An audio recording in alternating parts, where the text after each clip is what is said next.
Assalamualaikum warahmatullahi wabarakatuh. Saya Iis Aisyah dari jurusan Ilmu Al-Quran dan Tafsir semester 4A.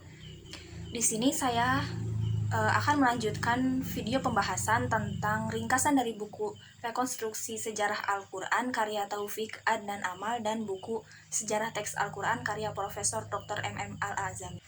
Saya akan membagi pembahasan ke dalam 2 poin. Yang pertama, kodifikasi Mushaf Utsmani, dan yang kedua, otentisitas serta integritas Mushaf Utsmani.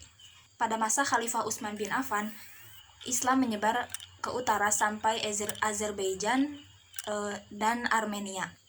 Hal ini menimbulkan perbedaan dialek dalam membaca Al-Quran, karena setiap daerah yang dirasa sulit untuk meninggalkan dialeknya masing-masing. Perbedaan ini menimbulkan kerancuan dan juga perselisihan dalam masyarakat. Menurut riwayat mayoritas, pada saat itu terjadi pertengkaran antara penduduk Syria dengan penduduk Irak tentang bacaan Al-Quran yang berbeda. Kemudian dilaporkan kepada Khalifah Utsman bin Affan, sehingga kemudian Khalifah Utsman bin Affan ini menindaklanjuti laporan tersebut.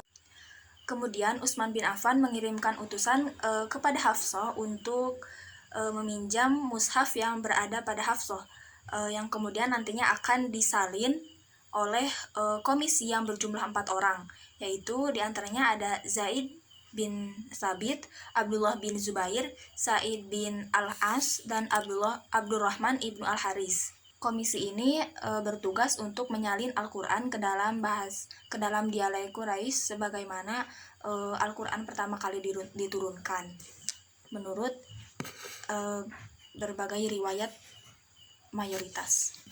Utsman bin Affan kemudian menyalin mushaf Al-Quran tersebut ke dalam beberapa salinan yang kemudian akan dikirimkan ke berbagai kota metropolitan di luar Arab.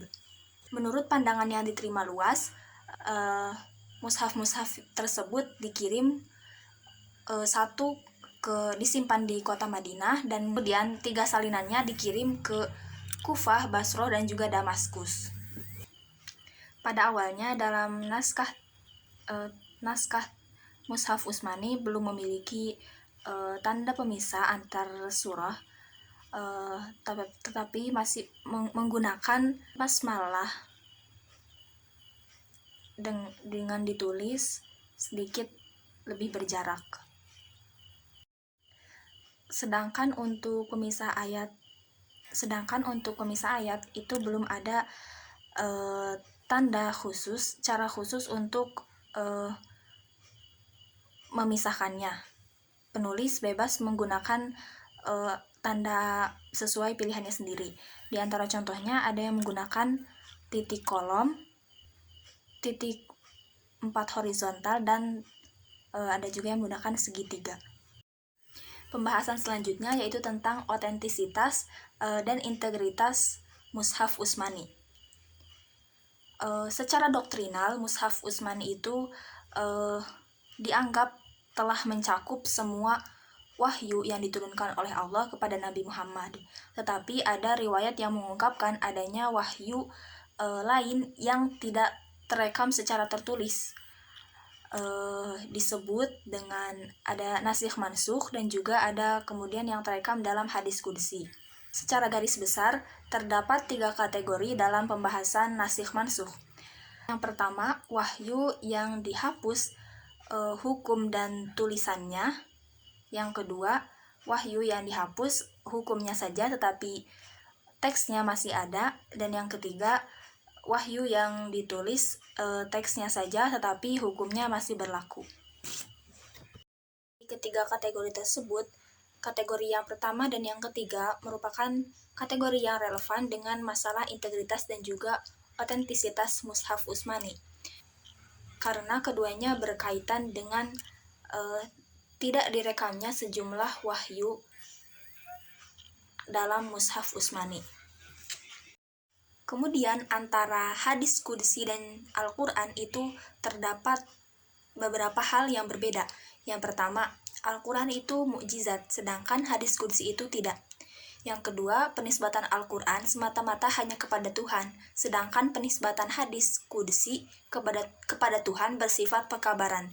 Yang ketiga, periwayatan Al-Quran bersifat mutawatir, sedangkan hadis qudsi tidak demikian. Yang keempat, pembacaan Al-Quran adalah ibadah yang berpahala, dan karena itu dibaca di dalam sholat. Sementara hadis qudsi tidak diperintahkan untuk dibaca di dalam sholat. Di dalam dunia Islam sendiri, muncul keraguan di kalangan sekte-sekte tertentu terhadap Mushaf Utsmani ini. Skeptisisme ini tidak didasarkan pada kajian ilmiah ataupun berdasarkan kritik historis, tetapi berdasarkan prasangka dogmatis atau etis. Sebagai contoh, ada dari kalangan Mu'tazilah yang saleh, mereka ini meragukan terhadap bagian tertentu Al-Quran yang berisi hujatan-hujatan terhadap musuh-musuh Nabi sebagai non-ilahiyah,